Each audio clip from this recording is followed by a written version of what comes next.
now bring the code that I had yesterday. I click there and say upload, and then look for the folder. Where is this folder? Okay, the file was main.py. This is where we ended yesterday, you remember?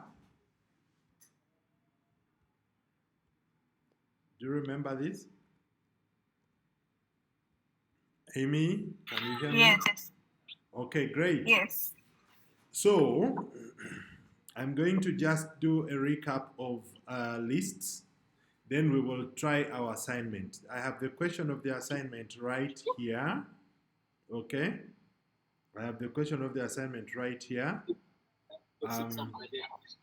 We will attempt the assignment, but I will first of all begin by going through lists once again.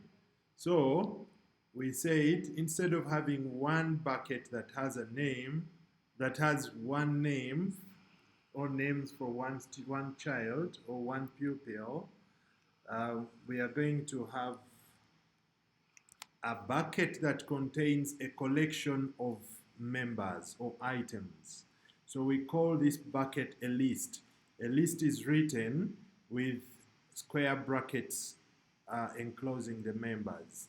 Like here in our class, we have Amy, Anthony, Ian, and Leo. So those are our members in the class. They are the members that we are storing in a list with their first names. So we've called that list kids class, and we've put the names of the members right there, separated by commas. Like I said, it could have been for fruits, it could have been for anything else. It could, for example, we could create a list of members and their ages. So member age, let me call it member age. So I could have a list where I store the first member is Jane, and then the next is her age. Maybe her age is 12. And then the next is Joseph, and then his age is 14. And then the next is Geraldine, and her age is 40. Now, this is still a valid list, much as we are mixing things. I have to put these in quotation marks because they are strings. Don't forget that we put strings in quotation marks, okay?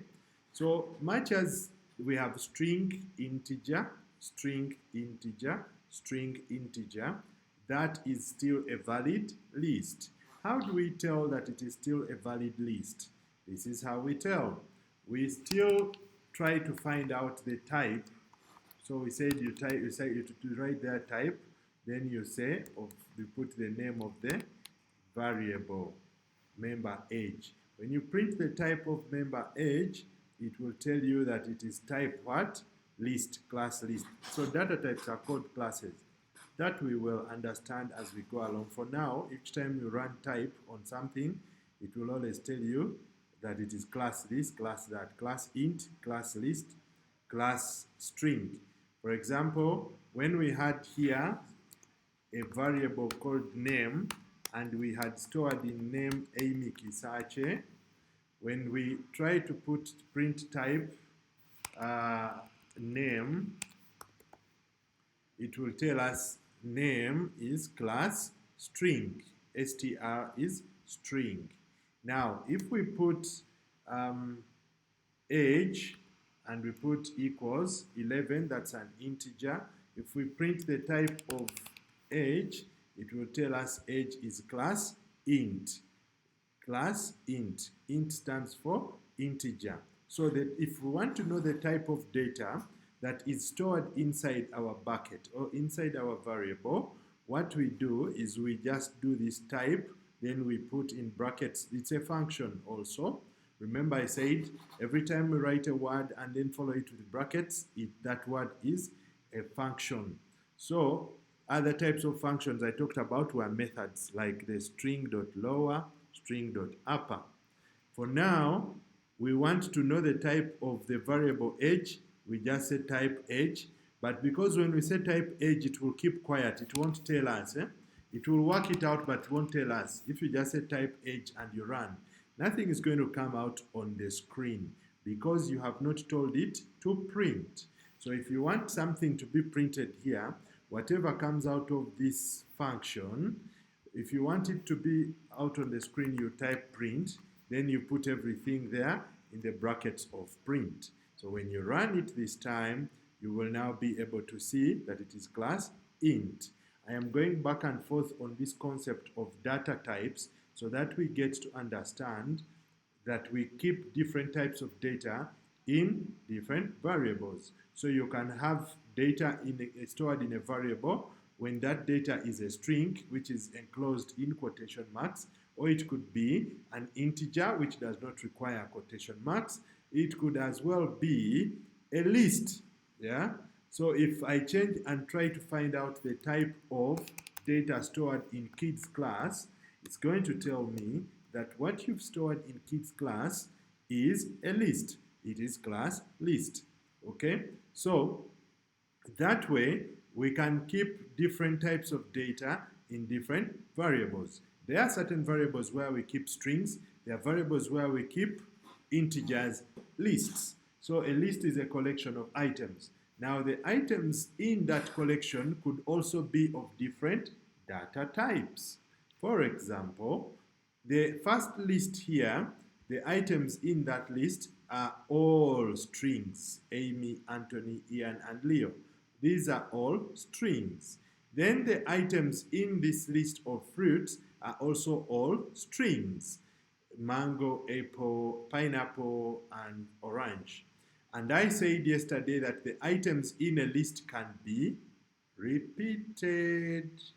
So I could still have apple repeated here. Okay? So when I print the list of fruits, it will still print apple twice. Okay? When I print the list of fruits, apple will be printed twice because those items can be repeated. You see, when I print it, prints that list which says orange, apple, mango, pineapple, and apple. All right? So the items we store in a list could be of the same data type or could be of different data types. For example, the list we have created, which we have called member age, that list has a combination of the member's name and their age, but the age and the name are different data types. The name is a string, the age is an integer. The name is a string, the age is an integer. The name is a string, the age is an integer. So, in other words, this is a list which is made of things of different data types. So we have type member age. If we run type member age, it still tells us it is a list. Okay, it is a list. It is a list, but the list has different data types. Now that is not the right way of collecting things. We usually want, as human beings, to collect things in things that are similar. Like in mathematics, when you are told in algebra that you should always collect like terms, they are always trying to encourage you to think in a systematic way, to think in an algorithmic way, whereby you don't mix names and age. No, you simply create two different lists. One list says member names, so we have the kids class list, and then kids age. So we can have another list which has kids what? Kids age. Now kids age, we can now have their integers. We say Amy is 11, Anthony is 11, Ian is, well, if I remember well, maybe 8, and Leo is 8. Okay, so we close this. So we have now a list which has only ages, which are integer data type. So the type of data stored in this list in line 11 is different from the type of data stored in this list in line 7. much as those two lists might be holding data which belongs to members of the same class. For example, Amy, we are saying this is her age. Anthony, this is his age. Ian, this is his age. And Leo, this is his age. All right. So these two are both lists, but they are holding different types of data. They are both collections of items, but those items are kind of similar in type. For example, the first one holds items that are names, and they are all strings in terms of data type. The second one is a list holding items that are integers, and they are reflective or representative of the ages of the members of the class. Now, take for example, if we say we want now to create a sentence matching this name with this age. So what would we say? We have already seen that if you want to reference an item of a list, you do indexing like we did with strings. So when we had a string like Amy Kisachi here in line 5, we were counting from 0. So we would say A is in position 0, I in position 1, M in position 2, E in position 3, E in position 4, space in position 5, K in position 6, I in position 7, S in position 8, A in position 9, K in position 10, Y in position 11, and E in position 12. So now what we are going to do, we are going to do the same thing with lists. So in this case, we shall say Amy is in position 0, Anthony is in position 1, Ian is in position 2, and Leo is in position 3. So if you want to print the name Amy, you would say, I'm going to print kids class, and then use square brackets, then put the index inside. Kids class position 0 is Amy, okay? In position 0 of kids class is Amy. In position 1, it is Anthony. So you click there and you get Ian, okay? Like that. So now that we know, we can reference our lists, for example, by using index positions. So now we want to construct a sentence which tells us that Amy is 11 years old. This is how we're going to do this. We are going to say that the person that is in position 0, and that person is Amy, is, so we are going to go back to the formatted string. We will put F here. We will put open quotation marks, which we shall close at the end there. But then here we shall say, because kids class is a variable, is a bucket, is a variable. Bucket is not its real name. It's just for purposes of making us understand. That's why I use the word bucket, just to know that it is a storage place. So now I'm saying kids class 0, I expect this to return for me the name Amy is, and then I'm going to now put another variable here, and that variable is going to be kids what? Kids age. Kids age 0. So I'm taking it that the age of Amy was stored in position 0. Okay? So the moment I say Amy is 11, so 11 what? Then I'll complete the sentence and say 11 years old. Okay? So now I can print this. So it is basic. So it tells me Amy is 11 years old. Amy, are you with me? Yes. Have you been following? Yes. Tell me who is in position 2 of the kids class list. This list here. Ian, eh? Fantastic. Yes. Aha. And who is in position 5? Of kids class? Yes. No one. No one. Fantastic. Good girl.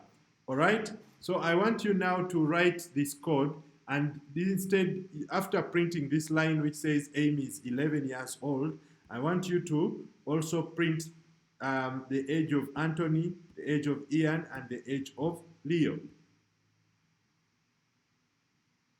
There are other lines, so you will have another line here which will be saying, I'm going to just do one for you. You'll do the rest. So in position 1 here, we'll have position 1 here. Then when you run this, the first one will say Amy is 11 years old, Anthony is 11 years old. Now I want you to also do for Ian and Leo just below here. Can you share your screen as you do that? So, okay, you do it, finish, and then share your screen. I want to have a look at it.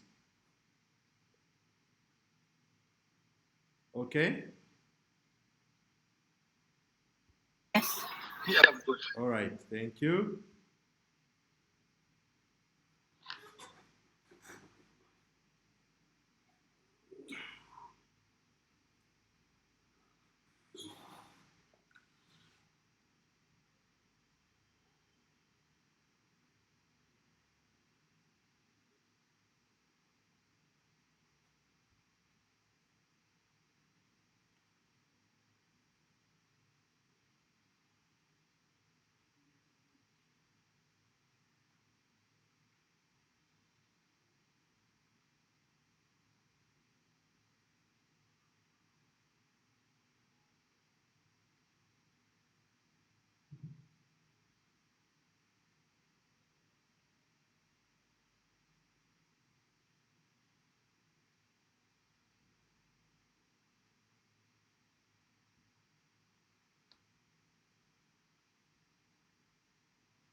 Amy, are you through?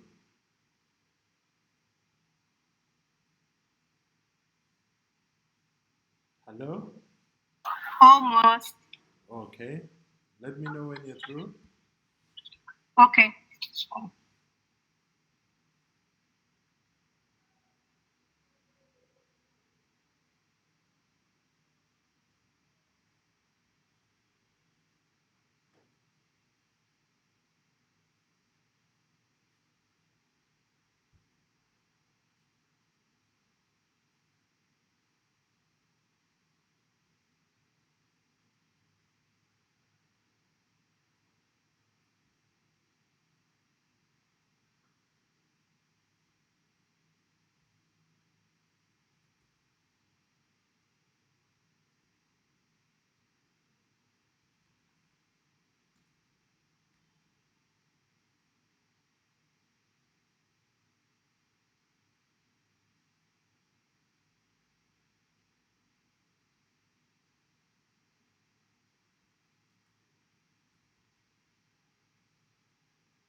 Amy, are you through?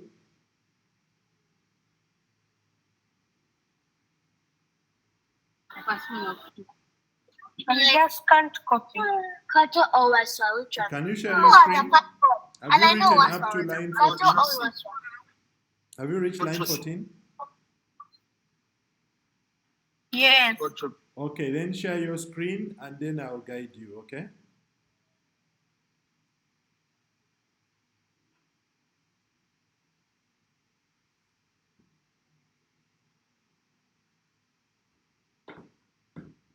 Can you share your screen?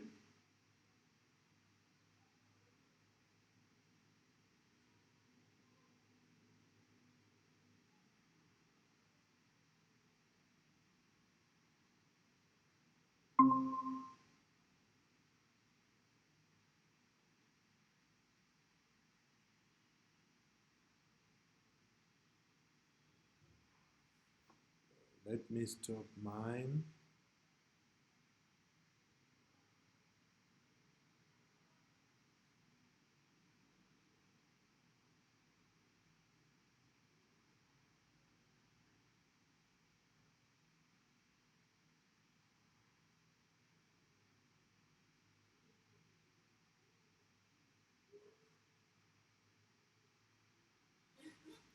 Okay. Um, right, so you are writing kids class. Don't forget, kids class is a list. So when you are referring to an item of it, so you put after the word kids class, you put square brackets, and inside you put the index position of the item you want to print out. In this case, the item you want to print out is Amy. So you say kids class, square brackets. Before the curly brackets, the square brackets should be in there. Okay? Before you close the curly bracket, you put in the square brackets. Huh?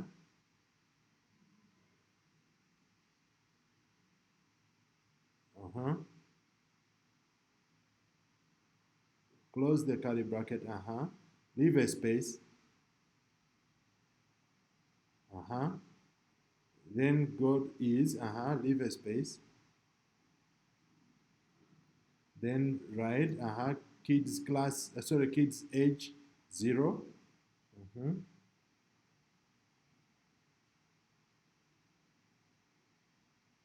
Uh-huh. Don't forget the square brackets there. 0. Uh-huh. Uh-huh. Space. Sorry, before the space, you close the curly bracket. Yes. Years old. Years old and close the quotation marks.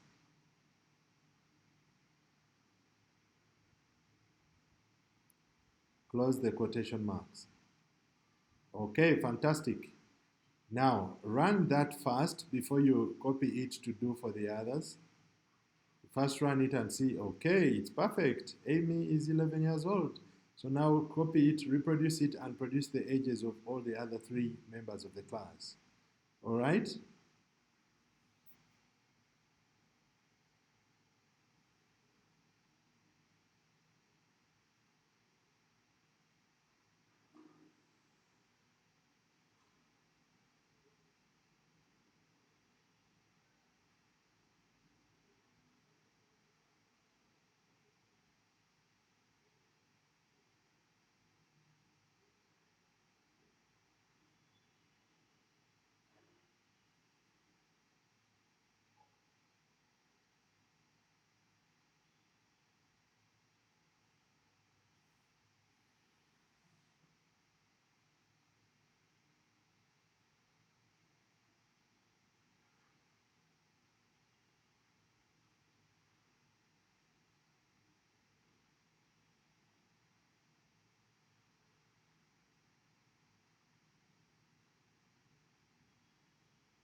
Amy, is there any problem? What happened to the line we had just written? You deleted it?